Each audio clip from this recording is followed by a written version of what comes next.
75 दिनों से जिस हत्यारे की तलाश में जबलपुर की पुलिस भागे भागे फिर रही थी, उस हत्याकांड के आरोपी ने सरेंडर कर दिया।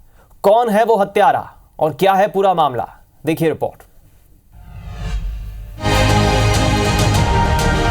ये जबलपुर का सिविल लाइन थाना है, जहां गुरुवार की रात को पुलिसकर्मी अपने काम में लगे हुए थे।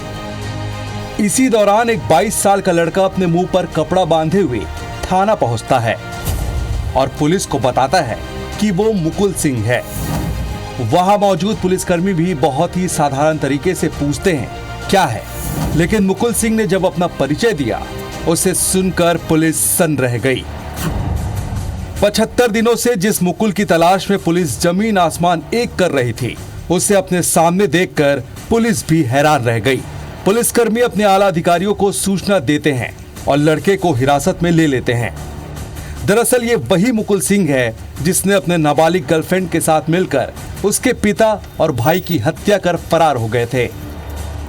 28 मई की शाम को नाबालिग लड़की को हरिद्वार से गिरफ्तार किया। नाबालिग गर्लफ्रेंड की गिरफ्तारी के बाद आरोपी मुकुल सिंह उसके पीछे पीछे जबलपुर पहुंच गया। फॉर्चुनेटली एक इन्फॉर्मेशन शेयर हुई जिसमें हरिद्वार पुलिस ने बहुत अच्छा हमें सपोर्ट किया और उन्होंने उनकी कोतवाली पुलिस ने एक आरोपी को अरेस्ट कर लिया। उसके बाद इस जो दूसरा आरोपी है उसके मन में ये भी डर था कि ऐसा नहीं हो कि पूरा मामला मेरे पे ही आ जाए, तो और क्योंकि उसको पहले भी ये लड़की उसके अगेंस्ट स्टेटमेंट दे चुकी है, तो फिर वो कल उसने सिविल लाइन थाने में सरेंडर किया। पुलिस के पूछताछ में आरोपी ने अपने जुर्म कबूल करते हुए मिलेनियम कॉलोनी में हुए पिता पुत्र के डबल मर्डर की पूरी वारदात का खुलासा किया। नाबालिग लड़की और उसके बॉयफ्रेंड ने सितंबर-अक्टूबर से ही हत्या का प्लान बनाना शुरू कर दिया था। दरअसल नाबालिग लड़की ने पिता के दबाव में अपने बॉयफ्रेंड के खिलाफ सितंबर में एफआईआर दर्ज कराई थी।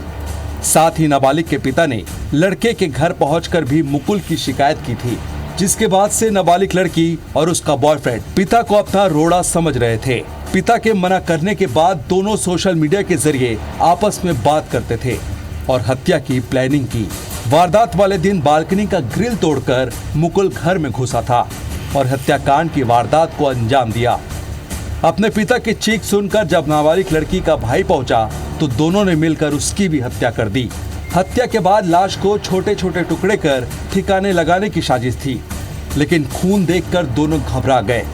लड़के की लाश को फ्रिज में और पिता की लाश को पॉलिथीन में पैक कर फरार हो गए थे। लोगों को शक न हो, लिहाजा वो घर में अगरबत्ती जलाए और परफ्यूम का स्प्रे भी कर दिया। इन लोगों को पेरेंट्स मिलने नहीं दे रहे थे, तो इन्होंने प्लान बनाया और इनके फादर काफ़ी विरोध करते थे, तो इन दोनों ने मिलकर प्लान बनाया कि इनको रास्ते से हटा देना, मतलब उनको मारना ही एक सोल्यूशन है। और ये लोग सितंबर-अक्टूबर के बाद ये लोग प्लान करते रहे और फिर इन्होंने पूरे प्लानिंग के तहत इस घटना को अंजाम दिया। डबल मर्डर की साजिश के बाद दोनों कटनी, इंदौर, पुणे, बेंगलोर, उड़ीसा, कोलकाता, गुवाहाटी, झांसी, मथुरा, अमृतसर होते हुए हरिद्वार पहुंचे थे, लेकिन अपनी हरकतों की वजह से उत्तराखंड पुलिस की नजर में आए और पुलिस ने नाबालिग को हिरासत में लिया। इस तरह दोहरे हत्याकांड का खुलासा हुआ। विजेंद्र पांडे, IBC 24, जबलपुर।